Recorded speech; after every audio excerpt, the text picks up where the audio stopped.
In the Grand Adelhart estate, a royal and massive mansion, a tense conversation was taking place between a man and a woman. The woman, whose hair was pink, looked quite nervous. She had picked up a cup of tea, but couldn't drink much of it, and placed it back on the saucer. Her face was lowered, and she didn't have the courage to meet his eyes. And who was sitting in front of her? Duke Cassius Adelhart himself, a powerful man with a cold, stern face, who was staring at her, as if breaking apart her every move with his eyes. In that entire atmosphere, only one thing could be felt: tension, fear, and submission. The girl kept trying to smile, trying to appear calm and polite. But deep inside, she had understood one thing very clearly. Duke Cassius Adelhart saw her as his greatest enemy. And maybe, to some extent, he wasn't wrong. Just then, the Duke looked at her sharply with his red eyes and asked in a cold but piercing voice, "So, why did you come here without any warning?" His words carried hatred, suspicion, and a quiet anger like a sudden cold lightning. The girl, already nervous, became even more scared. She clutched her hands tightly in her lap, as if trying to hold herself together. But even then, she gathered courage from within. "Your Grace," the girl finally dared to raise her blue eyes to him, "I want to break off our engagement." Her words sounded firm. The man twitched nervously, but tried to maintain his composure, and then he asked if she understood what she was talking about. "You know that neither of us wants this fictitious marriage," was her answer. "It all happened a week ago. The road, the bright light, the loud sound, and the impact." A scarlet puddle was spreading across the asphalt, a broken phone was lying nearby, and people around were screaming. It all started with an accident. After some time, she opened her eyes with difficulty, and saw an unfamiliar environment around her. When she woke up, she realized that she was in a completely different world. Moreover, the sensations of her own body were unusual, and she immediately rushed to the mirror. Seeing the reflection, she experienced an indescribable range of emotions. Reborn into the world of a fantasy novel, as usually happens in books, she became none other than Abelia Barnine. Abelia Barnine was a heroine of a book with a very difficult fate. By marrying Cassius, she became Lucius's stepmother, a terribly treacherous and unimaginably cruel stepmother. Like her stepson, Abelia was an illegitimate child, but unlike her, everyone in the duchy loved Lucius and cared for him. Abelia was simply consumed with jealousy. She believed that the child was obliged to go through the same pain that she did, and she resorted to physical abuse against Lucius. Caught red-handed, Abelia was thrown out into the streets, where she contracted some disease and later met her death in a monastery, and she,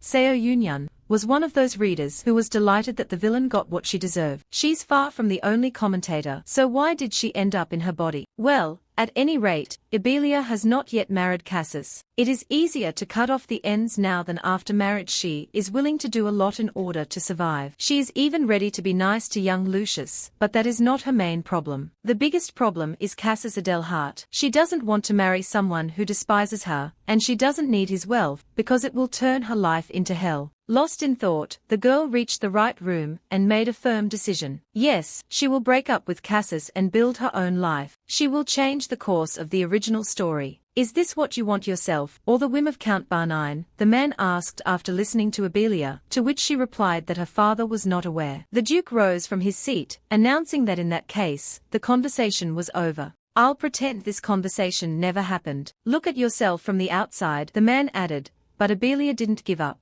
In an effort to stop him, the girl grabbed the Duke's hand, but he instantly pulled it away, his expression at that moment quite irritated. Abelia expected such a reaction, but tried to answer calmly and without emotion. She knows why he agreed to marry her, the illegitimate daughter of a count. Abelia is sure that her father offered to marry her in exchange for silence. Technically, it was more like a threat. "Since you know, then why do you still want to break off the engagement?" Cassius became seriously angry, but the girl promised to provide him with all the necessary information, and in return, asked him to break off their engagement. "How did you get this information?" The Duke was taken aback, but the girl replied that she couldn't tell him that, and mentally added that it would be strange to answer that she had read about it in a book. But she assured him that there had been no leak. "Only my father and I know about this, so what do you say, Your Highness?" Abelia waited for an answer. The man was silent, and then, sighing heavily, he replied that he would think about it, and now she could go. Having said goodbye, Abelia Barnine, maintaining her dignity, left the room and headed towards the exit. However, despite everything, it was rather rude of him not to see her off. Lost in her thoughts, the girl sighed tiredly and then heard someone call her. "Lady Barnine, if you don't mind," began a quiet, thin voice, Right in front of her stood a boy with dark hair and big, red eyes, looking pleading. The moment she saw him, Abelia realized that this child was Lucius. However, the fact that the boy asked to join him for tea surprised her greatly. The nurse, who was following the young gentleman, remarked that he should first greet the lady, and Lucius remembered his mistake as he was about to introduce himself. Young Mr. Adelhart. The girl greeted him with a smile, inadvertently interrupting him. But the child was not upset, but only opened his eyes in surprise. It was the first time he had been greeted like that, and he thought that this girl was not like everyone else. And when he looked up at her, he asked in surprise if she really knew him, to which Abelia replied that it was hard not to recognize him because he was a copy of the Duke. As you already know, I am Abelia by name. The girl introduced herself and curtsied. As for tea drinking, she thought without finishing her sentence. If she agrees, Lucius will begin to hope that she will become a stepmother. And even now, the boy looked at her with such hope in his eyes, she would still have to do it. I beg your pardon, young master, but I cannot agree to this, Abelia answered nevertheless. Deciding that this was better than giving him false hope before breaking off their engagement, the girl replied that since she was engaged, she did not think she could accept his proposal. Lucius immediately wilted, and his hands began to tremble slightly. The boy asked for forgiveness for being so rude. However, the girl hastened to assure him that it was her fault, and also added that she was forced to leave, and said goodbye to the young gentleman. Lucius Adelhart, the sole heir of Duke Caesar Adelhart, remained standing where he was, watching as Abelia Barnane walked away towards the exit. Lucius Adelhart is the illegitimate son of Caesar Adelhart. In the original, he was cold-blooded, just like his father, a man capable of killing without a shred of regret. This is how Lucius spent his childhood, all alone in this cruel world full of human indifference. One day, Caesar Adelhart declared Lucius his heir in front of the entire council. What are you saying, Duke? You must choose a duchess who will give birth to a legitimate successor. The advisers intervened, not understanding how an illegitimate child, and a commoner at that, could become the heir to the ducal family. One of those present even said that he understood his concern for the young master, but if he had a legitimate heir, he would very soon change his mind. The Duke did not listen to their indignation for long and ordered everyone to be silent. This is my decision. Anyone who tries to challenge it will lose their head, the man said coldly. He was determined to give Lucius everything that was due to him by birthright. If that's all, you can go free, he informed everyone present and rose from his seat. The man was determined, and was not going to listen to anyone's objections. Opening the door, he walked out of the negotiation room, still maintaining his stern face, even when he saw that rose petals were scattered in front of the door. At this moment, Lucius was already running away from the open door, straight into the garden. He hid behind one of the columns, holding fresh white rosebuds in his hands and thinking about what he had heard, but his thoughts were interrupted by women's conversations that reached him from the garden. Perhaps the young master's mother was a commoner, if not worse, discussed the women at the table, the wives of the Duke's advisers. Knowing the Duke, he would have married even a fallen noblewoman, but the fact that he accepted only the young master means a lot, the gossips continued. Could it be that the young gentleman's mother's status was even lower than that of a commoner? They concluded. Then one of the llamas suggested that if she were the Duke's wife, she would send this child to a boarding school. Another added that it was too sweet of her. If she had been the Duke's wife, the child would have ended up in a monastery long ago. In this harsh reality, Lucius dreamed of only one thing. Every night, before going to bed, the boy prayed to all the gods he knew, please let me have a mother. The child's desire was so great. Abelia Barnane returned home after her trip to the estate of Count Barnane.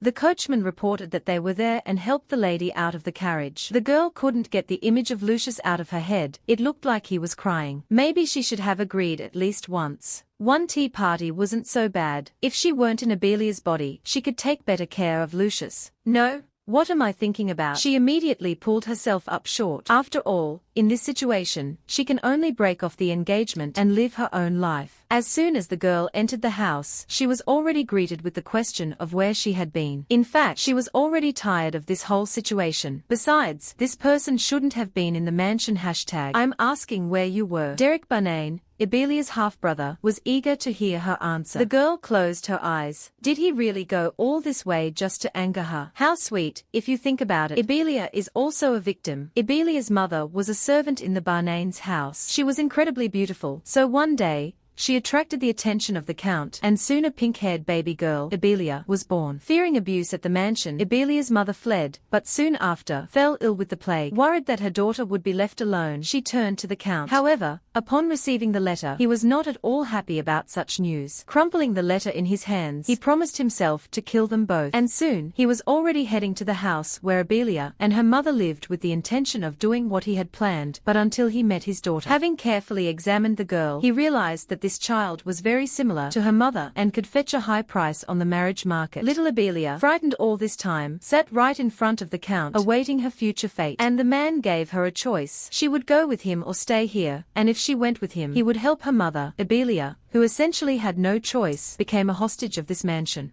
The anger of the Earl's second son, Derek, was especially always directed at Abelia. As she walked up the stairs, she thought that she wanted today to be a quiet day. However, her wish was not destined to come true, and soon, she was roughly grabbed by the arm. "Are you crazy? You're ignoring me now," Derek said indignantly. But Abelia replied that she had nothing to say to him, so let him pass. She was a little tired today. However, the man became seriously angry and was indignant at the way she was talking to him, to which the girl replied that he should call her sister. "You are only so brave because of your engagement to Duke Adelhard, but that doesn't change anything," the young man said angrily. Abelia countered that, on the contrary, if she married the Duke, she would become one of the 3 duchesses of the empire. And he, who had not even managed to obtain the title of count, but she did not have time to finish, because in an instant, she saw a flash of rage in Derek's eyes, and she felt herself being pulled back down the high stairs. Letting go of her hand, young Barnon pushed the girl down with both hands.